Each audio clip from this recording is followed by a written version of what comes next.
and welcome, my dear friend. There's a sound to this moment, faint but precise, like a key finally turning in a lock you've carried for years. You hear it before you see what opens. Your chest loosens, your breath lands. You're not imagining it. Redemption Day is near. Not as an idea you hope for, but as a reality, edging into your day from every ordinary angle. Almost nothing around you has changed. You have. The same streets look kinder. The same tasks feel lighter in your hands. It's the difference between pushing a door and feeling it push back. Then one day, it doesn't. And in that quiet shift, something sacred is revealed. The marks you carry are not proof of failure. They're proof of effort. Proof that you kept reaching for meaning even when it hurt to stretch that far. That you searched for God's voice in rooms where silence was the only sound. Those scars don't tell a story of damage. They tell the story of someone who refused to stop becoming. Heaven treasures that kind of beauty, the kind born from endurance, not ease. In the middle of it all, redemption was quietly preparing to reveal itself. It never arrives loud. It comes softly, like sunrise through a quiet window. You're standing in that thinning hour now. Night hasn't forgotten you. Light has simply outlasted it. Notice the shift without interrogating it. What once felt like a permanent verdict is becoming context.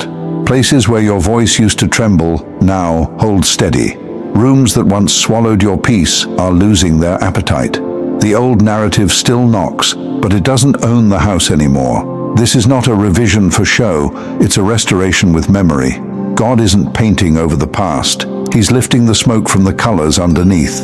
The years didn't disappear, they're being reassigned. Pain stops being a headline and becomes a footnote. The chapter doesn't deny what happened. It refuses to let it define how the story ends. You can feel it in your body, how your shoulders sit a little lower, how your jaw unclenches without asking permission. That's not fatigue, that's release. The weight that demanded proof of your worth every morning is retiring, and it doesn't get a farewell tour. Near has a texture to it. It's the kettle just before it sings, the letter already stamped, already sealed, already dropped in the post. You haven't opened it yet, but it's addressed to your current name, not the one you wore in survival. The future isn't standing far away waving at you. It's standing close enough to fog your mirror. Nothing about this is accidental. Quiet goodness is organized. Heaven has been setting tables while you were still washing your hands. The timing isn't late. It's accurate. Earlier, the blessing would have been decoration. Now, it's equipment. Earlier, attention would have tempted you to perform. Now, it will simply reveal what's been true for a long time. There's a tenderness in the way this is unfolding. People who once read you in fragments will meet you in full sentences. Even silence is different now. It doesn't accuse you, it holds you. Redemption doesn't erase your edges. It teaches them what they're for. The part of you that learned to brace no longer needs to live as a posture. The vigilance that once kept you safe becomes discernment that keeps you wise. The ache doesn't vanish into the air. It hardens into insight you carry without bleeding. If you listen closely, you'll notice the world speaking back to you in small confirmations. A task that always took 3 attempts finishes cleanly on 1. A conversation that once spiraled lands soft and stays there. None of it is proof you must collect. It's atmosphere catching up with decree. And still, this nearness comes with honesty. Redemption is gentle, not fragile. It can withstand your questions. It can hold the days when old echoes get loud. It doesn't demand that you pretend you never hurt. It insists that hurt won't be your compass anymore. There's a sacred practicality to what's happening. Answers will arrive through ordinary routes, through a line you've read 100 times but finally hear, through a name you've passed by that suddenly matters, through a path you thought was closed that wasn't closed, just saving itself for the right feet. Redemption loves humility. It hides miracles inside the mundane. You won't need to argue with anyone about who you've become. Peace is fluent. It translates you without effort.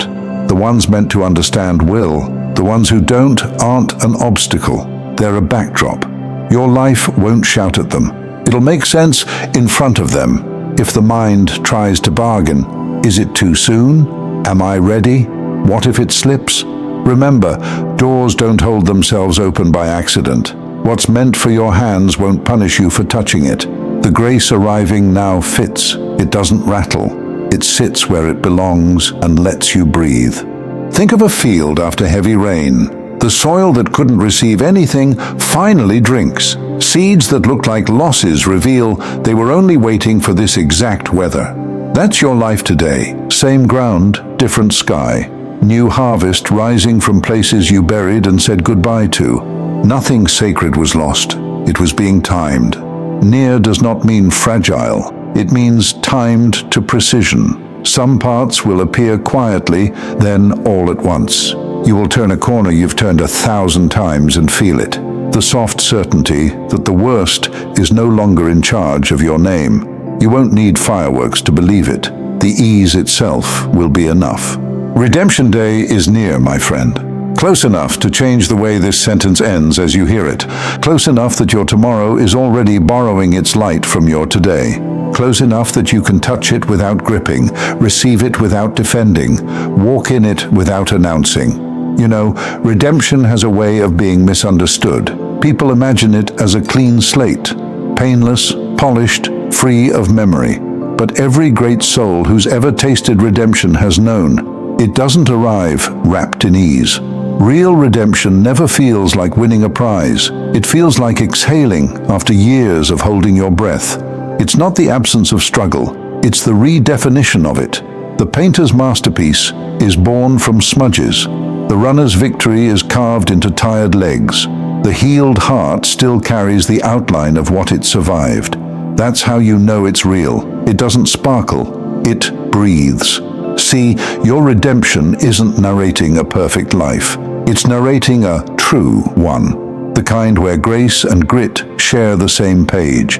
Where the scar isn't edited out, but transformed into evidence that healing works. And you're living that evidence right now. Peace no longer feels like a guest. It's starting to sound like the house itself. And if there are still flickers of pain, they don't own the story. They're just the echo of an old language fading out. You're not just being comforted, you're being reintroduced. The version of you that thought endurance was your only identity is meeting the one who remembers joy without guilt. You're realizing that redemption doesn't erase history, it redeems how you carry it. What once made you flinch now makes you wise. What once kept you silent now teaches you how to speak with precision, not apology. It's happening now, not tomorrow. Not when everything feels secure again. Now, inside the half-quiet moments where your breath syncs with something larger than anxiety. If you listen, you'll sense how God timed this unveiling with holy accuracy.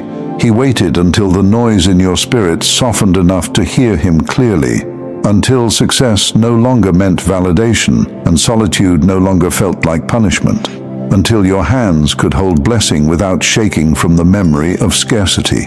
That's why redemption always comes dressed in calm, because only calm can hold what chaos was never meant to handle. And I know, it might still feel strange to trust peace after years of preparation for pain. It's a kind of spiritual vertigo, isn't it?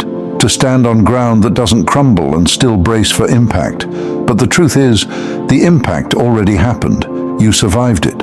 Now you're standing in the afterglow of endurance, and heaven is calling that arrival. Look how you respond differently now.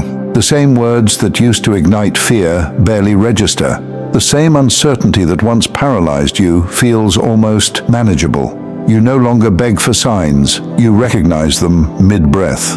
You no longer chase closure, you outgrew the need for it. That's redemption, quiet evolution hiding in plain sight.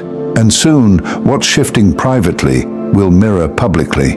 The places that once ignored you will start to echo your name. The opportunities that once bypassed you will circle back, not as pity, but as purpose. This time, you won't have to contort yourself to fit them. They'll arrive shaped to the outline of who you've become. Don't call this luck. Call it completion. Call it the exact hour heaven decided to reveal what was being built in silence. Your alignment finally caught up with its evidence. And it will keep unfolding like this, moment by moment, proof by proof, until you can no longer separate miracle from routine. So if your body trembles some mornings, don't mistake it for weakness. It's just release. Muscles learning they don't have to guard the gates anymore. Spirit learning that vigilance can rest without vanishing. Heart learning that softness isn't a liability. It's a language heaven speaks fluently. You've waited long enough for the dramatic sign. This